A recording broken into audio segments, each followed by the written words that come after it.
पूर्व केंद्रीय मंत्री पशुपति पारस अब खुलकर अपनी नाराजगी जाहिर कर रहे हैं। अब तक बीजेपी से उम्मीद लगाए बैठे पारस को राज्यसभा और राज्यपाल दोनों पदों से मायूसी हाथ लगी है। इसके बाद उन्होंने बिहार की 243 विधानसभा सीटों पर अपनी पार्टी आरएलजेपी को चुनाव लड़ने की तैयारी शुरू कर दी है। पारस का कहना है कि अगर बीजेपी उन्हें सम्मानजनक सीटें नहीं देती है तो वो सारे विकल्प खुले रखेंगे। राजनीतिक गलियारों में पूर्व केंद्रीय मंत्री पशुपति पारस के इस नाराजगी का विश्लेषण कई संदर्भों में किया जा रहा है। सबसे पहले तो 5 सांसदों के नायक बने पशुपति पारस के लिए सिटिंग गेटिंग का फॉर्मूला तब बदल दिया जब वे गठबंधन में थे। यहां तक उन्हें स्वयं भी टिकट नहीं मिला, बावजूद खुशी व्यक्त करते हुए लोकसभा चुनाव के दौरान बागी नहीं हुए। इसके पीछे की वजह को लेकर राजनीतिक गलियारों में चर्चा थी कि राज्यसभा भेजा जाएगा या फिर राज्यपाल बनाए जाएंगे। लेकिन पशुपति पारस की नाराजगी तब आई जब राज्यसभा की उम्मीद समाप्त हो गई और हाल ही में नए राज्यपाल के नामों की घोषणा भी हो गई।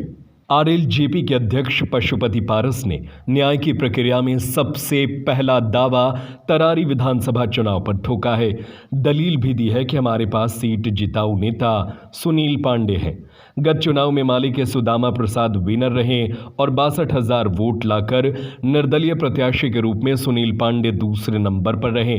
भाजपा के प्रत्याशी तीसरे नंबर पर रहे थे। उन्होंने भाजपा के पाले में गेंद डाल अब आगामी राजनीति का ताना बाना बुनना शुरू कर दिया है। तरारी विधानसभा सीट पाने की जंग अगर जीत गए तो एनडीए गठबंधन की राजनीति का अंग बने रहेंगे।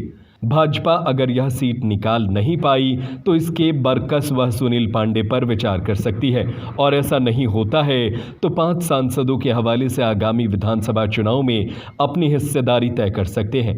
5 सांसदों के हवाले से 25 विधानसभा सीटों की दावेदारी ठोक सकते हैं, और अगर सम्मानजनक हिस्सेदारी के नाम पर अगर उनकी हिस्सेदारी नहीं मिलती है तो उन्होंने कहा कि सारे विकल्प खुले हैं।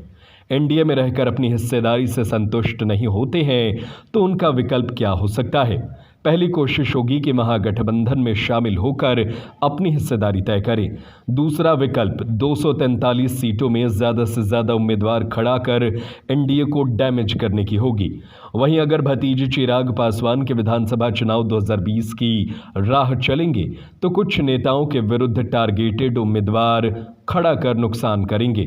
लेकिन सवाल यह है कि चिराग पासवान को तो वर्ष 2020 के विधानसभा चुनाव में भाजपा के नामवर नेता लोजपा की छतरी तले लड़े थे।